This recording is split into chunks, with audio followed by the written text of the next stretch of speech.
प्रस्तुत है जिले में आजकल।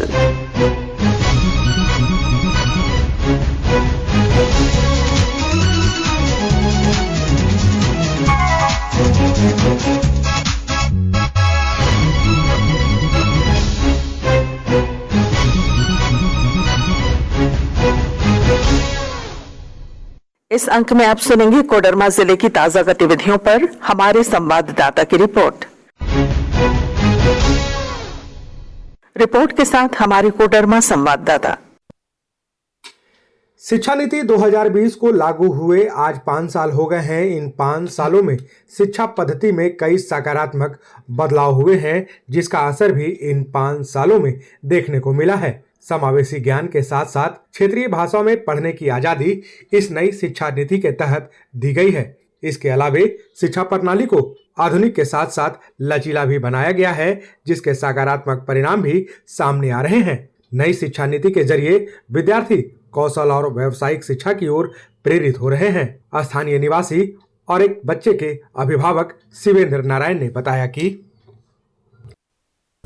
नई शिक्षा नीति लागू हुए 5 वर्ष पूरे हो गए और शिक्षा जगत में इसका व्यापक प्रभाव देखने को मिल रहा है। नई शिक्षा नीति लोगों में बदलाव ला रही है। पहले बच्चे केवल रट के पढ़ते थे, अब विषय को पूरी तरह से उसमें समझते, ऐसी प्रणाली लाई गई है जिससे विषय वस्तु को पूरी तरह से छात्र समझते हैं और इससे व्यावसायिक शिक्षा को ही बढ़ावा मिल रहा है। इसलिए इस शिक्षा नीति से इस देश में शिक्षा व्यवस्था में व्यापक बदलाव देखने को मिल रहा है। कोडरमा जिले में पिछले 11 जुलाई से खड़ी देश की पहली और एकमात्र हॉस्पिटल ट्रेन लाइफलाइन एक्सप्रेस के जरिए लोगों को बेहतर और निशुल्क स्वास्थ्य सुविधाओं का लाभ मिल रहा है। इस ट्रेन के जरिए मिलने वाले स्वास्थ्य सुविधाओं का लाभ लेकर लोग शासन प्रशासन के प्रति आभार जता रहे हैं।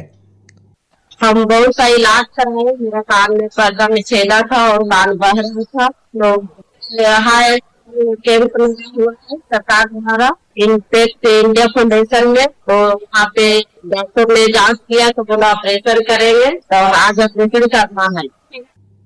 जयनगर प्रखंड और अंचल के औचक निरीक्षण के दौरान उपायुक्त ऋतुराज ने वहां कई गड़बड़ियां पाई। निरीक्षण के बाद कार्रवाई करते हुए उन्होंने प्रखंड और अंचल के 24 कर्मियों के वेतन पर रोक लगाते हुए उनसे स्पष्टीकरण मांगा है। वहीं मोटरसाइकिल पर सवार होकर मनरेगा योजना के स्थल निरीक्षण के लिए सतडिया गांव का भ्रमण किया। उपायुक्त ने यहां भी कई खामियां पाई, जिसे कार्रवाई करते हुए पंचायत सेवक और पंचायत सचिव के वेतन पर फिलहाल रोक लगा दिया गया है। निरीक्षण के बाद उपायुक्त ऋतुराज ने कहा कि मोस्टली जितने भी रिकॉर्ड्स हैं उसको चेक किया गया है। जो केसेस हैं उसमें पेंडेंसी किस वजह से है वो सारी चीजें चेक की गई हैं। कुछ लैप्सेस पाए गए हैं, उनकी हम लोग कार्रवाई करेंगे। और मुखियाओं को और पंचायत सचिवों को पहले भी बोला गया है कि वो लोग किसी भी ऑफिशियल मीटिंग में नहीं अटेंड करेंगे।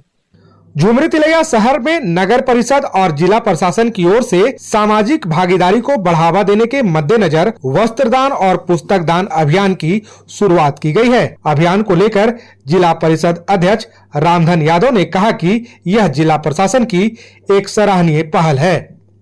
जिला प्रशासन के द्वारा जो पहल किया गया है वह कपड़ा जो जैसा कि बता रहे थे उपायुक्त महोदय, क्या उसको जो है पूरे धुलाई करके आयरन करा के बढ़िया से उसको जो जिस रेंज के जो कपड़े हैं जिस नंबर का है वैसे लोगों को उसको वितरित किया जाएगा। आने वाले दिनों में ये धीरे धीरे शहर से नहीं गांव तक एक अभियान जाएगा।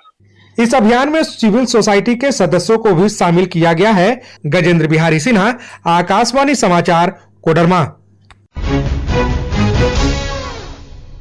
अभी आप सुन रहे थे कोडरमा जिले की ताजा गतिविधियों पर हमारे संवाददाता की रिपोर्ट पर आधारित कार्यक्रम जिले में आजकल।